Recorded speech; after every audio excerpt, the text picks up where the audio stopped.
What's going on, everybody? Doc from Average Gamer Guys back yet again, and some Halo Wars 2 action. So a quick video today talking through the community update that posts every Thursday on the Halo Waypoint, and we got some new news and some details about the upcoming DLC leader release, YAPYAP. So that for those of you not familiar, or if you've been following, you know this is the last DLC leader we're going to get as part of the Season Pass.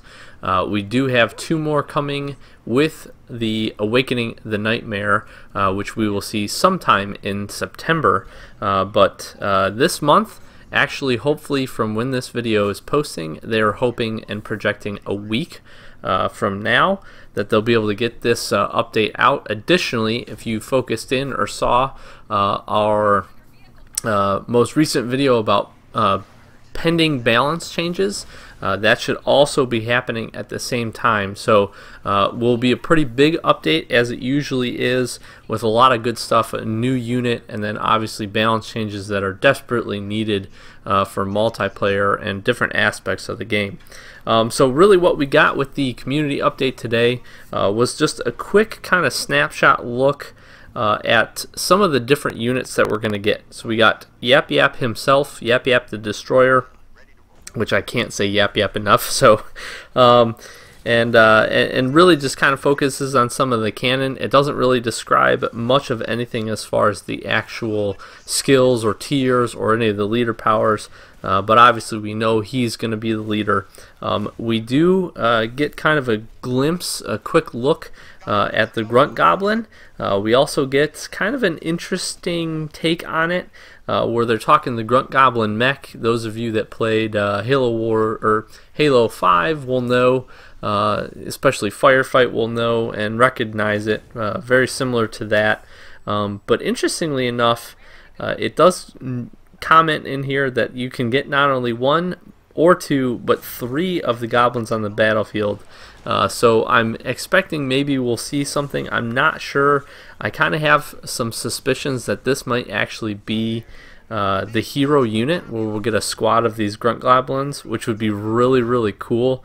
But at the same time, maybe it'll just be a top tier unit that it gets.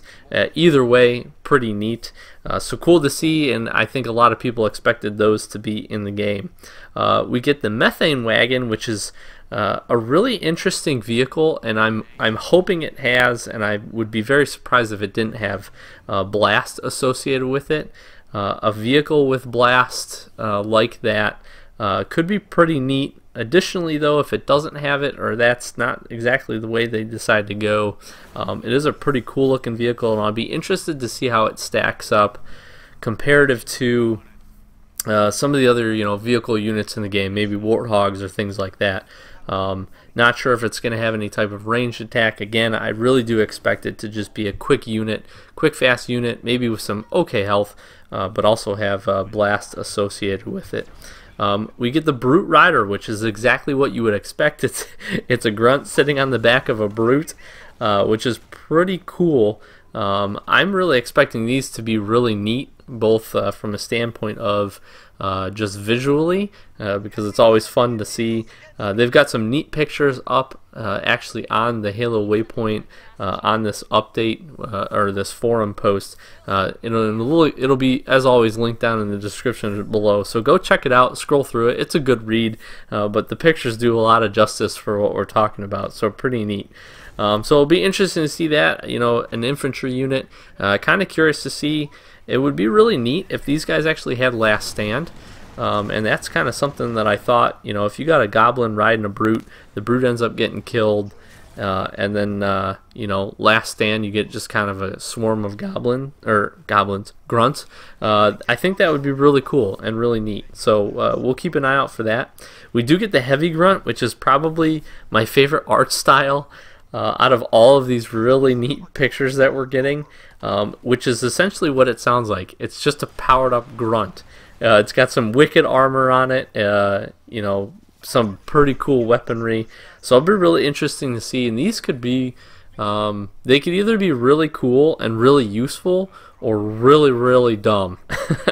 I'm kind of hoping they don't give them a useless ability like reflect or shield or anything like that. I hope I hope they actually make them somewhat viable without being too much of an energy cost. A lot of times we see some of the top tier, grouped infantry either not be very good, or they're just absolutely way too overcosted. So be interested to see where these guys settle, but I'm going to try to call some of these guys in because they look absolutely awesome.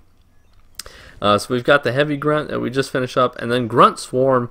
The picture is just literally from a drop ship, a bunch of grunts coming in.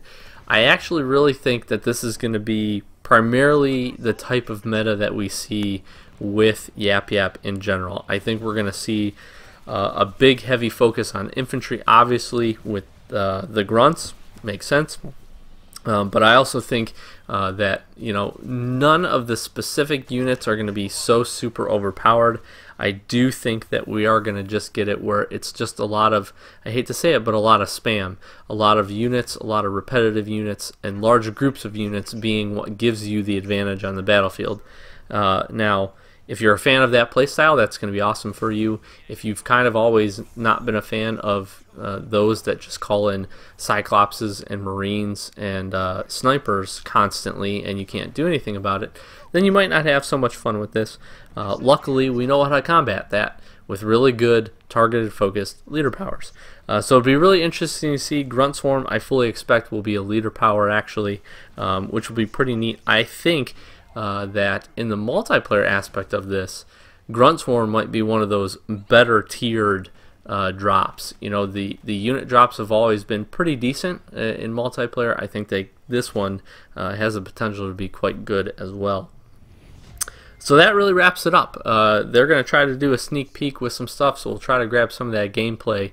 But I wanted to talk through the different units that we're seeing. Again, link down below. You can check out the forum post and see all the goodies that they got going on. But yeah, I'm super excited. It's good to get some news. It's good to get it out and chat about it as always, and I'm really interested to hear what you guys think if you get a chance to take a look. Again, the art style is going to be awesome as it always is, but go down there, check that out, and let me know what you think in the comments. Be really interested. And again, next week, release date. No specific time, as they've steered away from that, but at least you can kind of mark it on your calendar. I would expect whatever day they do release it on, it'll probably take the entire day to populate across the store. For whatever reason, they can never get that right, but at least sometime, hopefully by the weekend. That would be the key. Hopefully they try to target it for like a Tuesday or a Wednesday drop so that people are able to play it for the weekend. Hopefully by the weekend you'll be hanging out and using a new leader, and also not getting so frustrated once they do the balance changes. So a lot more content coming to the channel. Please make sure to stay tuned if you haven't already. Subscribe, comment, like, do all that great stuff. Great chatting with you guys as usual. I've been Doc with Average Gamer Guys. Thanks so much for checking this one out. Check in the next one.